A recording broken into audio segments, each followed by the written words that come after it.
If you always pride yourself on being a single mother, if you pride yourself on being the person that everybody calls, if you pride yourself on pushing yourself way past your boundaries and being burnt out and always showing up and always overgiving, you're priding yourself on the very things that actually make you resentful.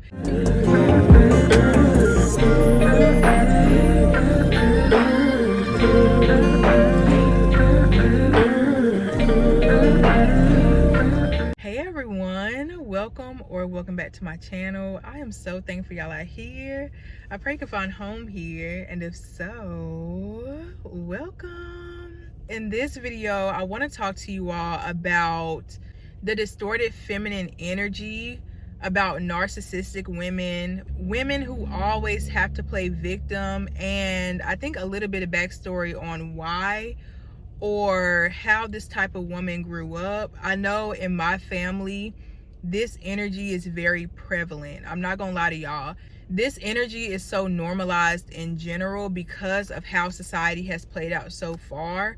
Women have naturally been able to take more of a victim position because we have been victimized genuinely in many different ways, whether that's men committing sexual acts against women or abuse, all these different dynamics of men forcing their strength, forcing their dominance over women. So in my life growing up, I always mention this in most of my videos, but I've noticed that in the areas that you don't give yourself compassion, in the areas that you don't admit to yourself, I was abused, I was neglected, I was done wrong, and I didn't deserve that.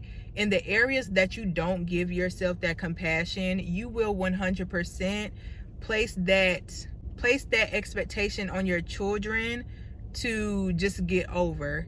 If you don't give yourself empathy, you'll expect your children and everyone else around you to not hold space for themselves, to not hold boundaries for themselves, to treat themselves like trash. If you as a woman or a man, this really applies to anybody, but I want to talk to women specifically.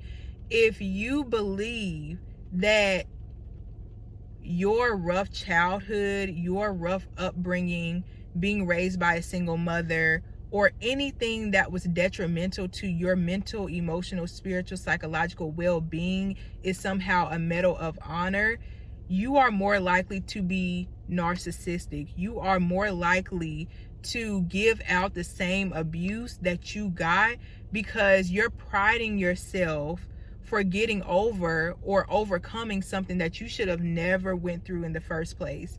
And I'm not saying we shouldn't pride ourselves on making it out of tough situations. I'm not saying we shouldn't be happy or, have a certain pride for ourselves for making it out of abuse or sticky situations.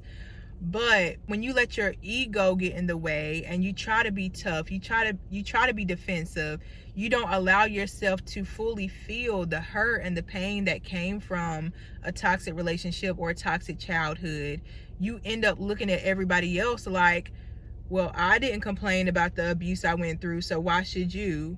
Well, I don't have boundaries. I don't stand up for myself, so why should you? I don't treat myself like a valuable human being, so why should you?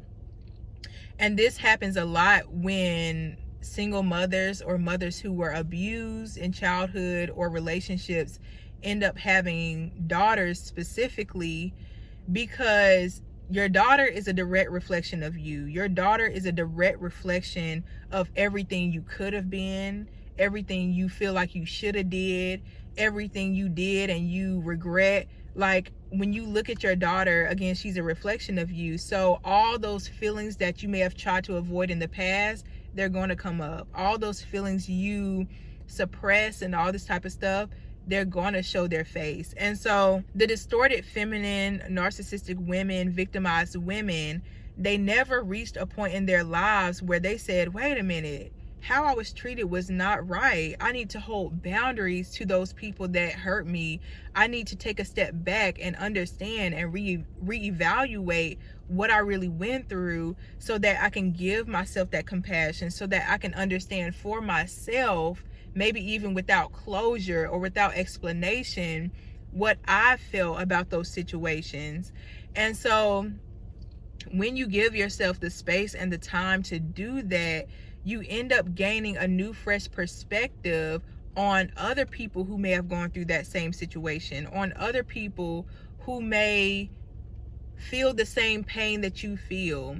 But again, if you never take a step back, if you never get out of that people-pleasing mode, if you always pride yourself on being a single mother, if you pride yourself on being the person that everybody calls, if you pride yourself on pushing yourself way past your boundaries and being burnt out and always showing up and always overgiving, you're priding yourself on the very things that actually make you resentful. You're priding yourself on the very things that make you feel like sugar honey iced tea, that make you feel terrible, that make you feel like you're no good and you're not valuable. When we pride ourselves on the very things that are breaking us and hurting us and causing us a lot of emotional turmoil, we secretly believe that other people should be congratulating us for not having boundaries. We believe that other people should be congratulating us for doing things that nobody asked us to do. And don't get me wrong, of course everybody wants to be appreciated, acknowledged, loved, recognized, and everything like that. But if you're priding yourself on how much empathy you give to people who don't deserve it, if you're priding yourself on being this person who everybody can use as a doormat, secretly, for one, you're going to be resentful, and two, you're not giving yourself the space, the floor, the compassion, or anything else to say, this does not feel good and I gotta stop. When it comes to narcissistic women, there's this default victim mode where they can't be held accountable because I'm the victim. I overgive myself. I override my boundaries for you. I do things for you that I didn't want to do. So I'm the victim here. And I noticed growing up, especially with my mother, anytime we would bring up problems, anytime we would bring our emotions to the surface, she would always go back to the times and the spaces where she was most hurt and traumatized in her childhood. And of course, this left us feeling very unimportant. It left us feeling like all that mattered was her and her problems. It basically forced us to be parentified because we couldn't go to our mother to get that nurturing and that safety from her, but instead our needs were met with being taken from more, being needed more to empathize with her needs and her problems and stuff like that. And this is not to talk ill about my mother, but the reality is, again, the pains that you don't heal within yourself, the pain and the hurt and the trauma that you never acknowledged within yourself was wrong, you'll end up using those moments, using that pain to validate why you're helpless and you can't take accountability, why life just treats you so bad and you can't do any better, why the world is unsafe and your children shouldn't try to reach for more. A mother can only believe in her children's goodness to the levels that she believes in her own goodness. And this is another characteristic of the distorted feminine, of narcissistic women, where they believe that they're internally and eternally bad. They just believe that they're bad. They believe that they don't have any good qualities, or if they do have good qualities, they'll somehow be overshadowed by this negative, bad, secret side of them. The part of that sense of badness comes shame. It comes this inability to take accountability or take the blame, because it almost validates this bad side of them that they don't want to acknowledge, that they don't want other people to see.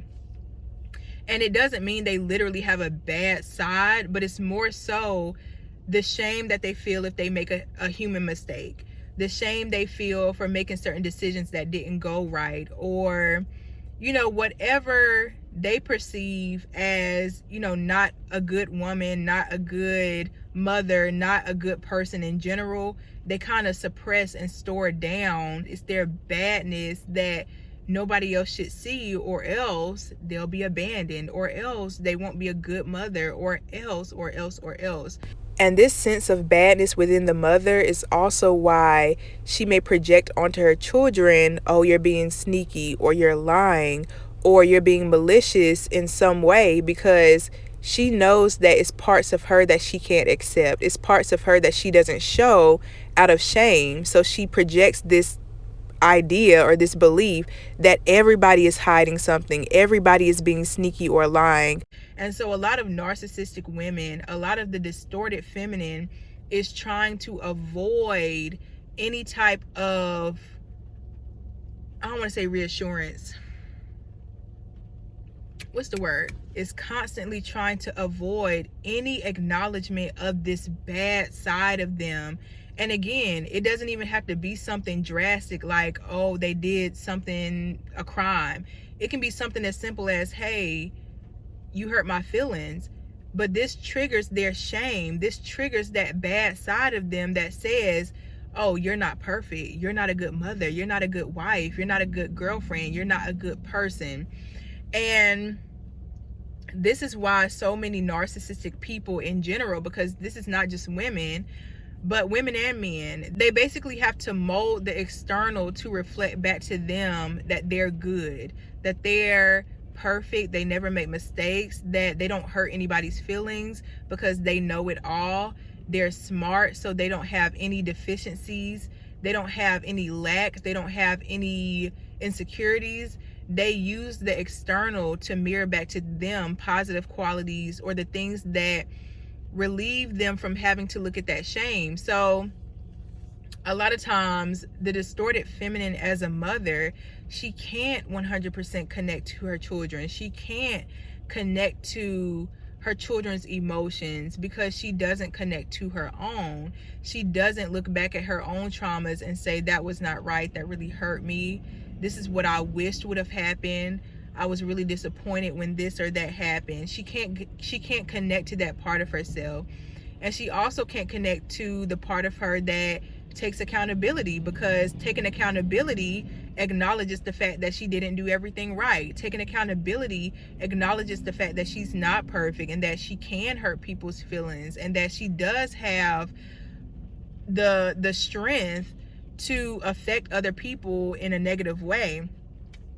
And so a lot of times people who grow up with these types of mothers, they feel misunderstood. They feel like nobody gets them. You know, our family of origin, they're pretty much our entire world for the first 18 years of our life, or not 18, maybe up until like middle school when we start making friends and stuff. But for a good portion of our developmental life, like when we're really developing who we are and finding our voice and finding our confidence, our family of origin is our world. So if you grow up in a household where your mother is supposed to be nurturing, she's supposed to be available to connect with you, she's supposed to be empathetic with how you feel, she's supposed to be there to want to work out your emotions and explain to you what you're feeling, but instead you grow up with a mother who needs you to give her reassurance, and she needs you to tell her that she's a good mother and to ignore your feelings and emotions and to be a robotic version of yourself in order to tame her ego, in order to emotionally regulate her. You grow up genuinely believing that you have to be responsible for everybody else's emotions. You grow up believing that nobody cares about what you feel, nobody cares about who you are, nobody cares about you being in emotional turmoil yourself. And so this is a big reason why people who grew up with narcissistic mothers, they don't ask for help.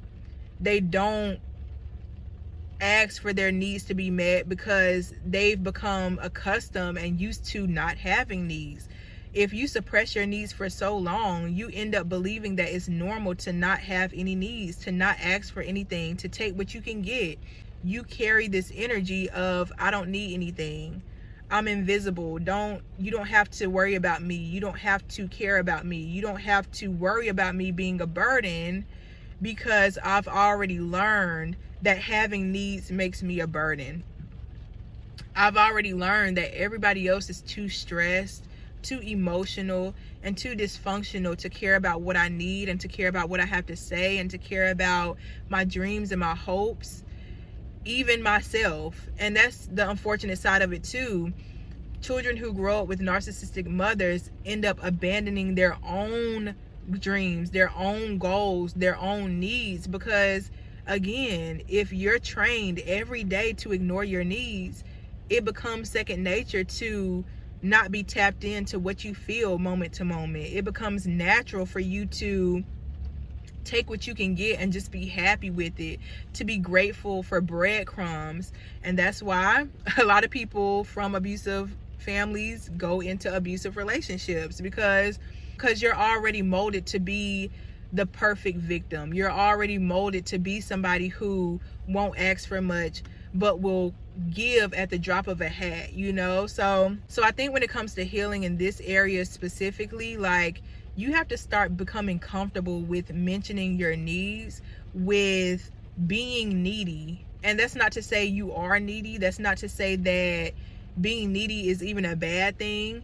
But when you go from never having needs to, wait, I need this, hold on, I need this, or, you know, I want to say this. When you go from suppressing to expressing, at first you are going to feel needy. At first you are going to feel like, oh my God, they probably don't even care. But I think the more you get into asking for what you need, the more you get into listening to your intuition and having compassion for being a human being and having wants and dreams and goals, you start to realize that there are people who care about you. There are people who want to see you win. There are people who want to fulfill your wants and needs. And again, it's not easy, but it's possible. A lot of distorted feminine women will not tap into their womanly energy.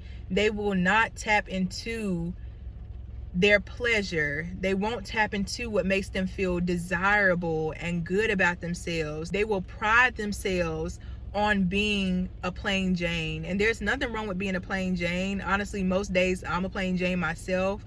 But I also love to tap into the expression and the many possibilities that come with being a woman, whether that's with clothing, whether that's with trying new hairstyles, whether that's with different modes of expressing myself.